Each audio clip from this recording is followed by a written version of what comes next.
शाळेची वेळ बदललीच पाहिजे, बदललीच पाहिजे, बदललीच पाहिजे, शाळेची वेळ बदललीच पाहिजे, बदललीच पाहिजे, बदललीच पाहिजे, शाळेची वेळ बदललीच पाहिजे, बदललीच पाहिजे, बदललीच पाहिजे. शाळेची वेळ बदललीच पाहिजे.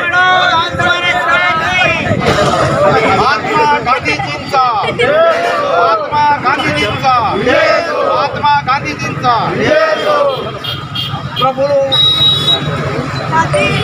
या तालुक्यामध्ये आहेत आणि 12,000 विद्यार्थी असताना या 12,000 विद्यार्थ्यांच्या संदर्भात आमदार संजय सावकारे असताना देखील या ठिकाणी त्यांनी मौन धारण केलेलं आहे. ते आमच्या बाबतीत या ठिकाणी विद्यार्थ्यांची त्यांना चिंता नाही, काळजी नाही. म्हणून तुम्ही कर्तव्यदक्ष अधिकारी आहात. तुम्ही जोपर्यंत आम्हाला लेखी देणार नाही, लेखी पाहिजे ना, जोपर्यंत तुम्ही आम्हाला लेखी देणार नाही साहेब, तोपर्यंत आम्ही तुमच्या कार्यालयातून जाणार नाही. आम्ही इथे ठिय्या आंदोलन मांडतो. ठीक आहे, बस. नाही साहेब, आम्ही ठिय्या आंदोलन मांडतो. आम्हाला लेखी पाहिजे, आम्हाला लेखी मिळाल्याशिवाय आम्ही इथून जाणार नाही. 12,000 विद्यार्थ्यांचा हा प्रश्न आहे आणि भुसावळमध्ये जे कोणी त्यांना न्याय देत नाही.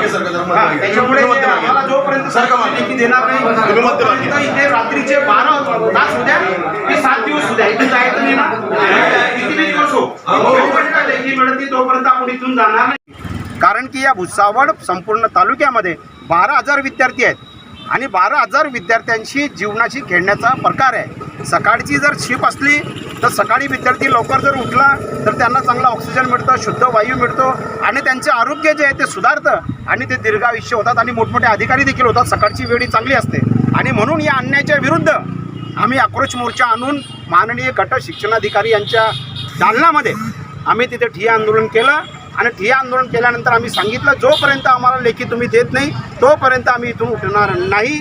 आणि म्हणून या ठिकाणी आम्हाला आमचा विजय या ठिकाणी झालेला आहे. त्यांनी आम्हाला या ठिकाणी हे पत्र दिलेलं आहे शिक्षणाधिकाऱ्यांनी आणि पत्र दिल्यानंतर त्याच्यामध्ये त्यांनी उल्लेख केलेला आहे. परंतु या ठिकाणी जे आहे की 12,000 विद्यार्थी आहेत भुसावळ विधानसभा मतदारसंघामध्ये आणि आमचे लाडके आमदार संजय सावकारे यांना 12,000 विद्यार्थ्यांची, त्यांच्या पालकांची आणि या ठिकाणी वाहनधारकांची अजिबात चिंता नाही आहे. म्हणून या ठिकाणी आमदार संजय सावकारे हे झोपलेले आहेत. म्हणून त्यांच्या देखील या ठिकाणी या प्रश्नांच्या बद्दलची नाकारती भूमिका आमदार संजय सावकारेंची आहे. त्यांचा देखील या ठिकाणी 12,000 विद्यार्थ्यांच्या वतीने निषेध आणि धिक्कार मी करतो. विधानसभा निवडणुकीमध्ये आम्ही त्यांना धडा शिकवल्याशिवाय राहणार नाही. धन्यवाद. जय संविधान. पहिला टप्पा तुमचा ताला टोको आंदोलन करण्यासाठी जाणार होतो. ताला टोको आंदोलन आम्ही सेंटलाई शाळेला देखील करणार होतो. परंतु या ठिकाणी जे आहे आम्ही हे आंदोलन मागे घेतलेलं आहे आणि फक्त मोर्चाने हे आंदोलन या ठिकाणी केलेलं आहे आणि आम्ही यशस्वी झालो. जय तिरंगा.